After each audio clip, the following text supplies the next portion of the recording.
So welcome to CPDforMe. We provide relevant and practical training for busy professionals. I'm Bronwyn Pott, and today we've got a practice management update.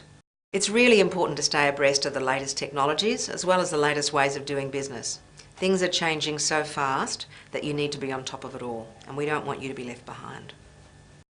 We're going to look first of all at some of the distinctive features of professional services firms and the management challenges that arise because of these distinctive features, both of the nature of the workforce and also the way that PSS, professional services firms, are typically organised.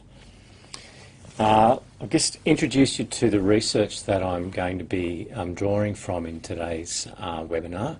And this was research that was published in 2013 in my PhD, which was looking at the links between management and performance, and it was based in the law sector, the legal sector, both on Australian and New Zealand law firms.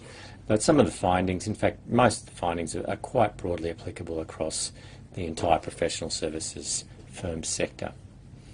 And the particular outcome here was to identify 16 main practices that were seen as being the critical ones to implement or critical in terms of driving the performance of a professional services firm. And these are across 4 key themes: leadership and strategy, strategic human resource management, the processes and the structure of the firm, and aspects to do with managing the culture.